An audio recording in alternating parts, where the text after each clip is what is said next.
Hello, this is old Mr. Kent of MrKent.com, and here I'm taking off from a place I've taken off many times to film some construction and the old or the new car wash.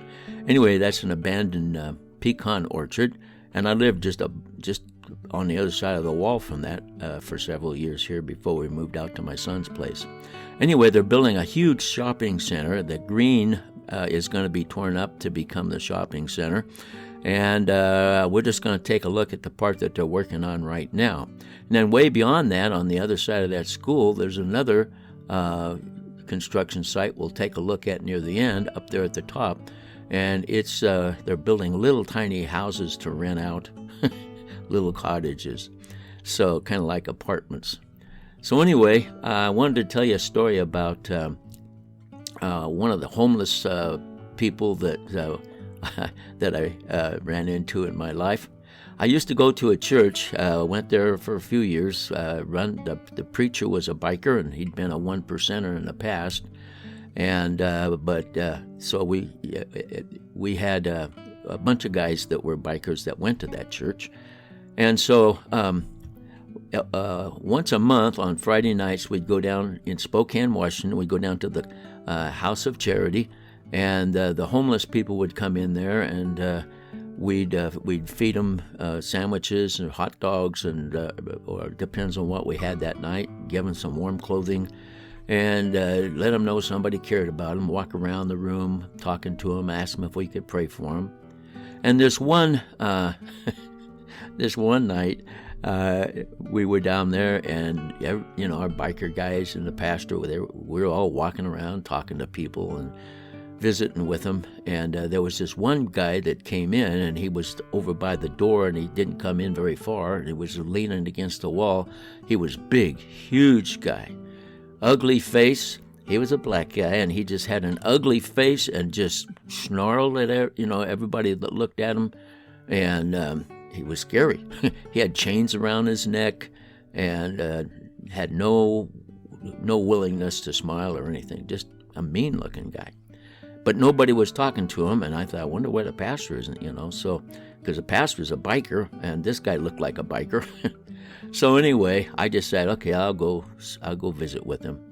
So I went over, and his name was Steve, and he didn't want to say too much. He just wanted to stand there, and I kept asking him questions and talking to him. And finally, I asked him something about if he had a family, and he stopped, and he looked at me, and tears started coming to his eyes.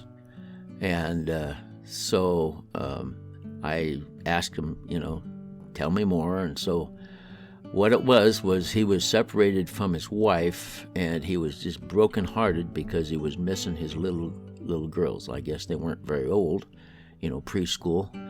And so he told me about them, and I talked to him a little more, and pretty soon the tears started coming down his cheeks. And so finally the pastor looked over, and he saw me standing over talking to him, and I don't know, I guess he thought it must be okay to talk to this guy. So I came over, and I introduced him to Pastor Steve, and so the pastor started talking to him.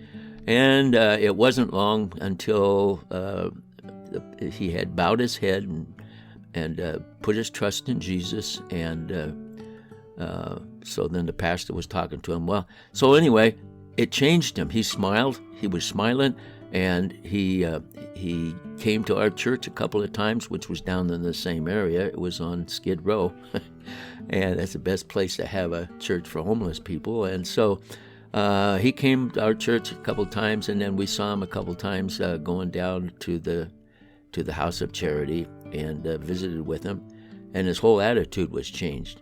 So anyway, and then finally it came to pass, I guess you could say, that I went down there, and he wasn't around, and I asked people, and they said, oh, he moved to Seattle. So, okay, well, so I didn't see him anymore. And probably about a year went by, and we were down there on a Friday night, and I was standing outside in the cold winter weather, and boiling wieners for hot dogs.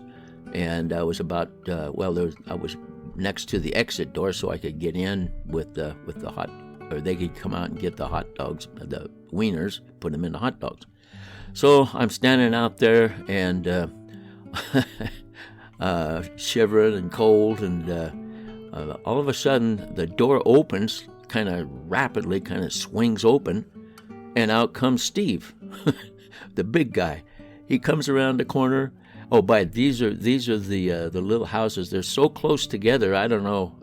Won't have much of a view, but I guess some people must like to live that way. So that's what they're building, and they're rentals.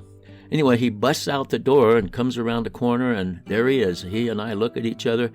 He came over and literally picked me up off the ground, and I'm sure he almost broke one of my ribs.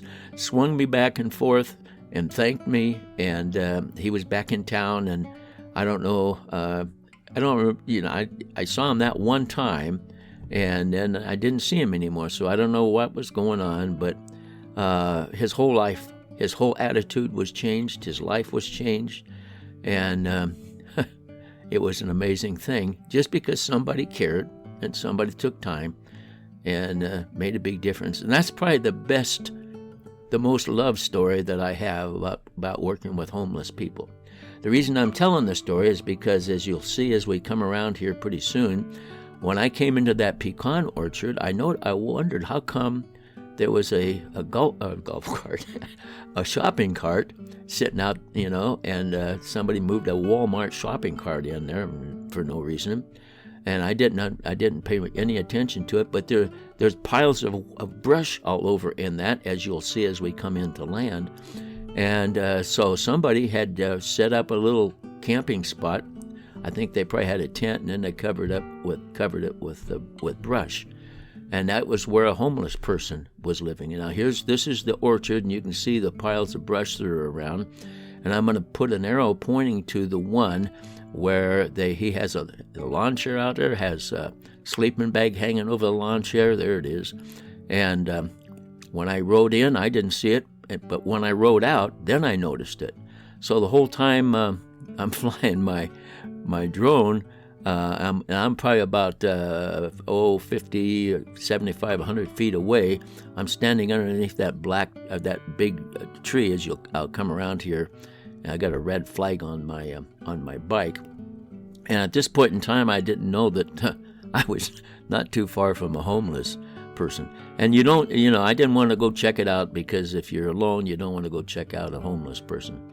I'm in the lower right-hand corner here, landing my drone. So anyway, it's interesting, and I have more stories.